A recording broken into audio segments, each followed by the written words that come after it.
Morning. You're steaming up this morning. I tell you, it's overcast, but it's so warm and humid. It's supposed to be one of the mildest days in Scotland for years. This time of year it should be about 6 degrees. At this time it's about 9 o'clock in the morning and it's 17 degrees. It's so balmy, isn't it? And we've got t-shirts on. T-shirts on, it's absolutely crazy. Where are we? Well, we are more or less halfway between Inverness, which is to our kind of north, and Fort William, which is to our south and west. And we're about halfway down the Caledonian Canal at Fort Augustus. And it's a lovely little place. It is a little place. There's only about 1,000 people who live here, but there's a lot more than that visit, sometimes every day, just gone goozling, looking at the boats. Loads. There's a lot of people come here. It's a very popular place for gone goozling, which is boat spotting. Yeah. And that's because of one thing, and it's not Jane McDonald. Jane McDonald? No, she lives She's in Wakey. Yorkshire. Don't know where that came from.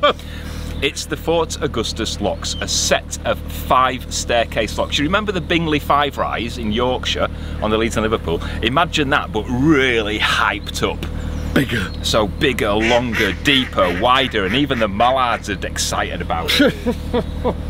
And that's where we're going today. We're just waiting for the swing bridge behind us to open. We're going to turn the boat around and go into the first lock. And these locks are a little bit different.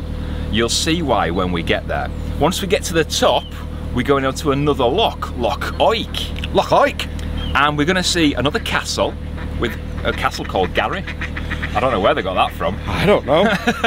And we're going to hear a very gruesome tale of murder and vengeance. Ooh, we haven't had that for a long time. I like a bit of juicy gossip, vengeance, murder story, don't you? I'm steaming up. We are. We're going to go and get ourselves ready. Join us.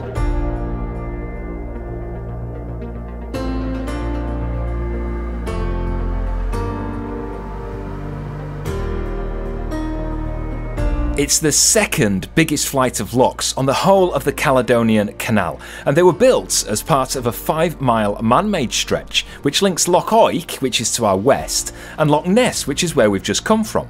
The cut avoids the narrow, winding and descending weirs that bring the River Oich down towards Loch Ness. Like any staircase lock, a fair bit of forward planning's needed to get boats up and down, and it doesn't help that the busy A82 road crosses the canal at the bottom of the locks, and that means traffic's got to be stopped if they need to swing the bridge for boats to get through.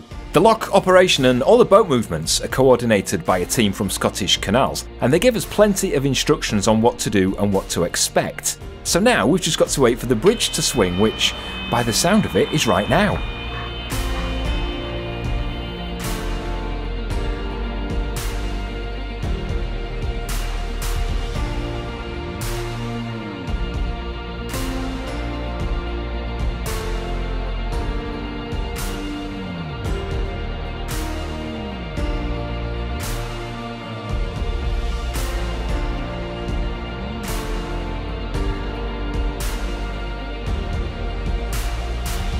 The 5 locks will raise the canal by about 35 feet, and each one is huge, 150 feet long, 35 feet wide, and they were built this big to allow ships passage from one side of Scotland to the other, avoiding that north coast.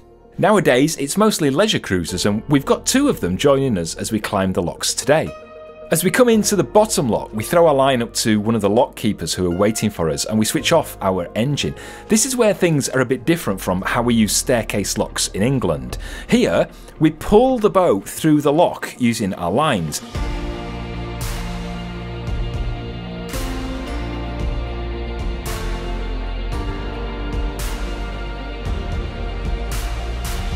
The lock gates are huge. I mean, they're just huge. Each one's over 6 meters high and almost 5 meters wide. They weigh in at about 18 tons. Can you believe that these used to be operated by hand?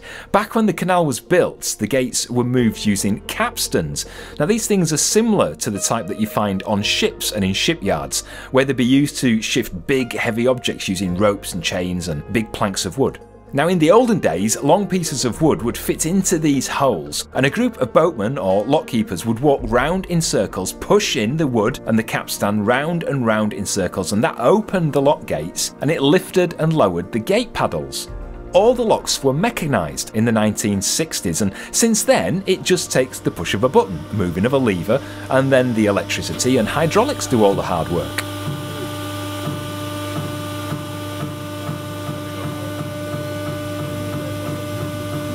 Well, I say all the hard work. We still have to pull the boat through each lock with the lines, but that's nothing compared to the work they used to have to do.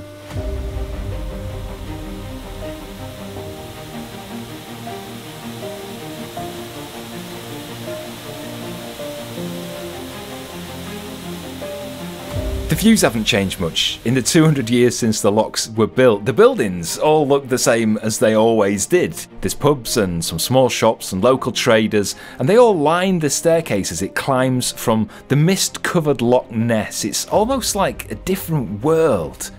We're almost at the top now, and it's taken us just over an hour to climb the 5 locks. We're just about ready to head off on that 5-mile stretch of canal taking us towards Loch Oik.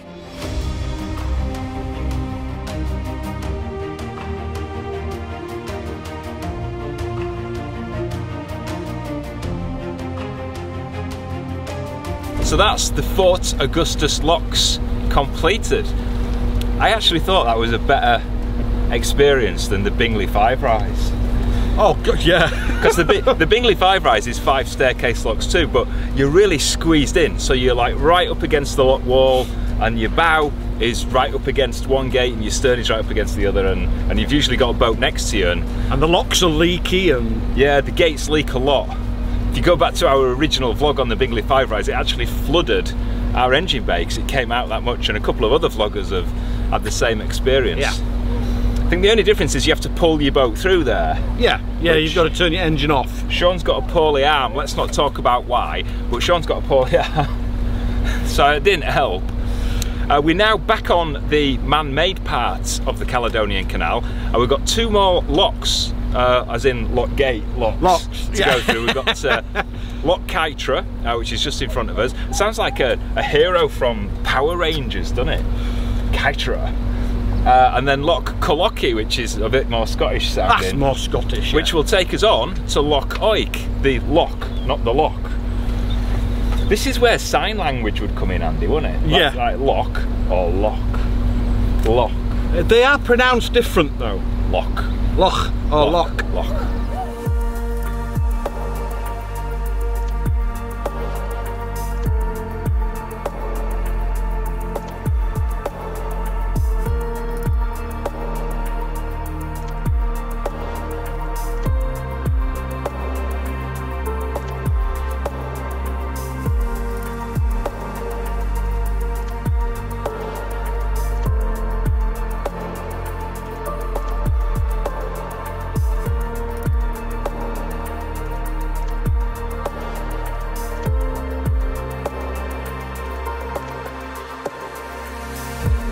Kytra Loch is the first of 2 more locks between here and Loch Oik.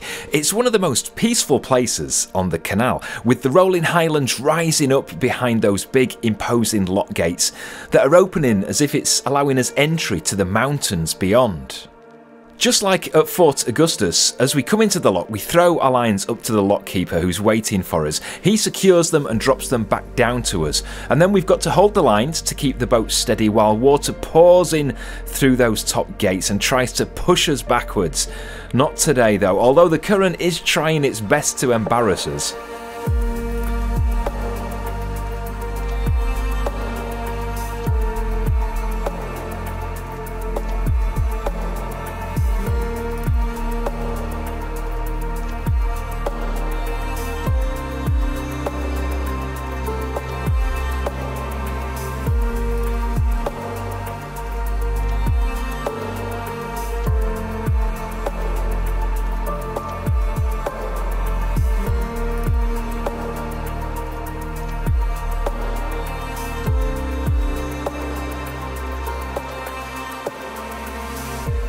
Remember the A82 road? It crossed the canal over the swing bridge back at the bottom of the locks at Fort Augustus. Well, it's back again. This time it's crossing the other way just as we leave Collocky Loch.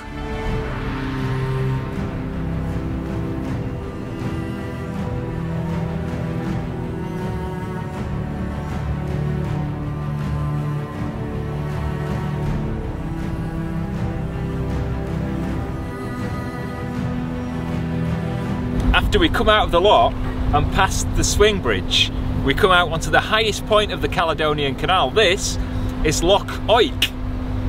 It means like stream or river. It's the highest point at 106 feet above sea level. That's actually not as high as I would have expected it. No. To say we're in the Scottish Highlands, you'd expect it to be like mountains high, wouldn't you? But they're up there. Well, yeah, the mountains are there. From the east and west end of this loch, the water flows down. So going that way, it flows down out towards Inverness, and going the way we're going, it flows down and out towards Fort William. It's supplied as the water by the River Garry, and when Thomas Telford was building this, well, not literally digging it out because it was already here, but making it navigable for ships, they had to raise the level of this loch by a few meters so that the ships could get through, because there's quite a few islands and bits poking out underneath. So him, well, not just him, there was a couple of his mates from the Red Lion, I think. Yeah, the navvies, and they came down with the shovels and wheelbarrows and raised the level of the water by a few meters.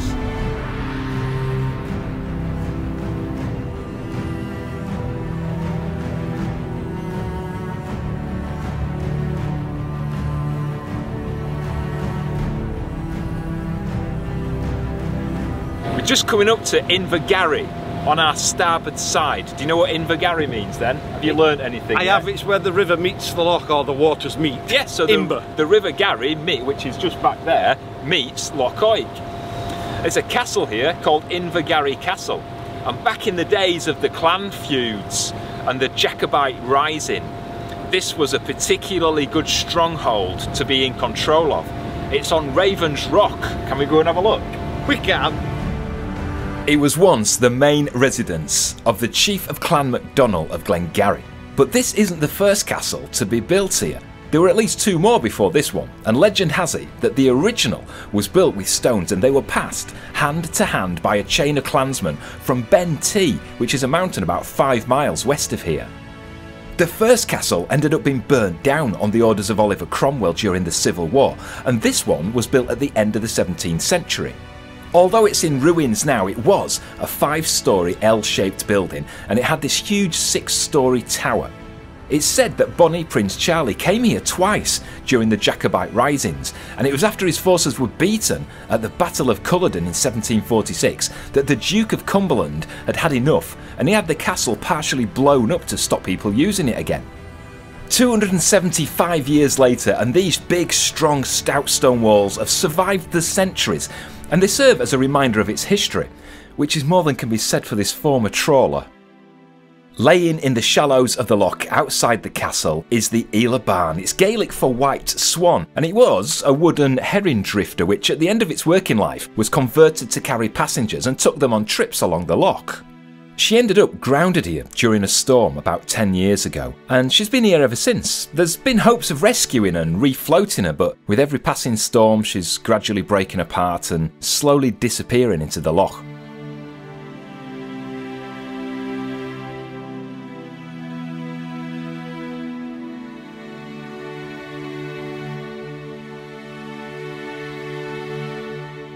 The ruins of the castle are sat on Creegans and Fittich, which sounds like some 70s cop duo from America, doesn't it?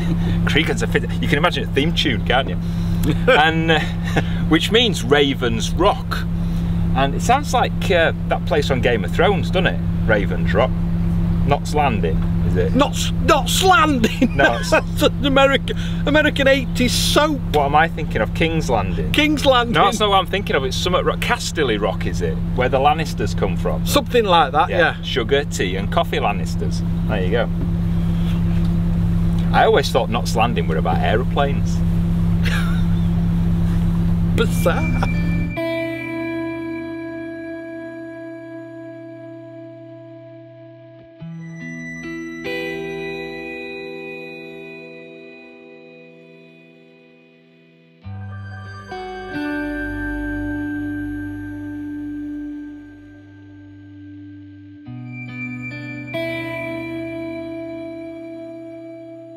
On our starboard side, coming up just next to the A82 road, which runs along the side of the loch, is a place where something very gruesome happened It's a story of murder and vengeance, and it dates back to 1663.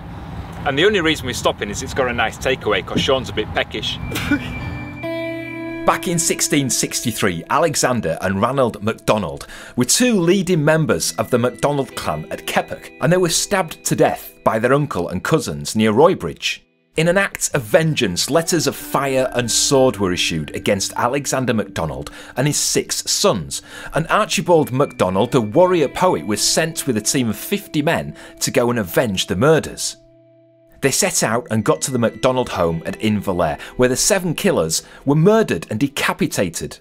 On his way back, the bard stopped here, and he washed the blood off the heads right here in this well, where the water goes out and through into Loch Oich, before going on and presenting the cleaned heads to Lord Macdonald at Invergarry Castle. This needle-like monument of a hand holding a dagger and 7 severed heads grouped together was erected in 1812, and it's right above the original well, which is still here. It's on the A82 road, if you've got the stomach to go in there. So next time you're standing on the shores here at the loch, cast a glance into the water. You never know, it might just turn a weird shade of crimson.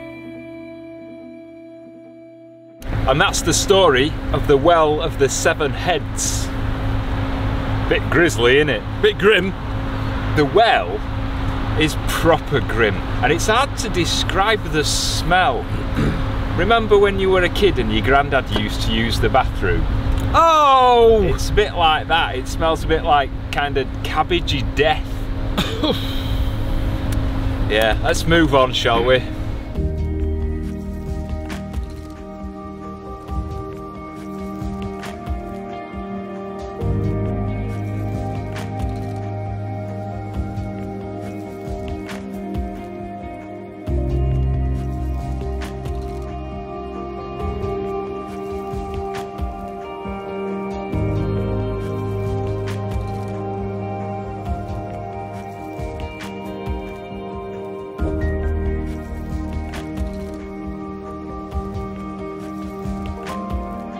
Starting to rain.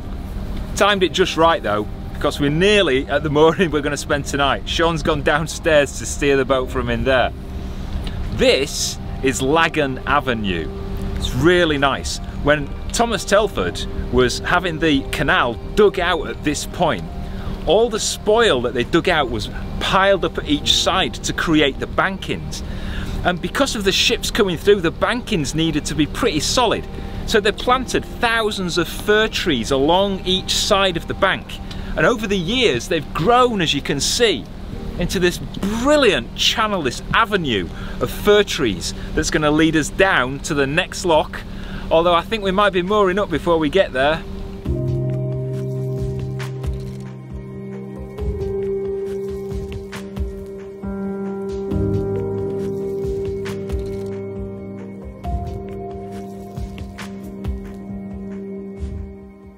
It's spitting! I've got changed. Sean got so drenched. He had to go and get changed. I'm alright, look, I've still got my original top You on. have, yes. Although, you can't see what I've done down below. He's got his flip-flops and shorts on. So, that was Lagan Avenue, wasn't it brilliant? I was hoping to get like this sunset shot, do you know what I mean? Like a drone at sunset with the light glistening off the fir trees and looking all cinematic, but And then the Scottish weather happened. that'll do, that'll do. Speaking of Scottish weather, I mean, look at that. It's just like this little, like, ribbon of cloud, just like hugging. Halfway up the mountain. Halfway up the mountain. It's absolutely amazing. Never seen anything like, you don't see things like that on the Oxford Canal, really, No, do you don't know. You see some nice things on the Oxford Canal, Yeah. but this, I mean, the scenery is just stunning. Everywhere you look. I mean, I wish this was 360 because you could get your mouse or your finger on your phone and kind of do that like they do on Tinder. Is it like, no, no, no, no. I don't know which way the swipe. But we're here, we're at Lagan Loch, which is right in front of us, and that's going to take us down onto Loch Lochy, which is like one episode away from the end of the Caledonian Canal near Fort William at Banavere, and that's as far as we're going next time. But that's it for this one. It was lovely, the weather was beautiful until we got to Lagan Avenue. They should write a song about that, shouldn't they? Like Eddie Like Kraft Electric did. Avenue. Yeah. Lagan Avenue. No. Maybe not. We're having a blast. The Caledonian Canal is just beyond anything we expected. It's beautiful. And we're now four episodes into the journey. We've got one more to do to take us down to Fort William. That's next time. And then where? Then where? Then where? Then where? Then where? Up there? Back there? If you want to know and you enjoy all this madness and these nice views, subscribe to the channel. That'll help us a lot. Hit the thumbs up button, and if you hit the notifications bell, YouTube will let you know every time we release a new video. At 4 o'clock on a Friday. There you go. If you want to help support the channel, there's a link up above Sean's head if you're watching on a smartphone or a tablet. If not, there's one in the video description if you want to help support the channel and keep us making this rubbish. Yeah, this madness. We've got chocolate muffins down there, you know. We don't have to be stood here talking to you. We could be gorging our faces. I'm off. With chocolate muffins. Right, we're going to have a cup of coffee and enjoy the scenery, and we hope you have. We'll see you next time. Bye-bye. Ta-ra. Next time, join us as conditions quickly deteriorate on Loch Lochy. We visit the bridge that time forgot where the keeper needs a boat of his own. And we end our journey on the Caledonian Canal watching a very famous train crossing the breathtaking Neptune Staircase Locks.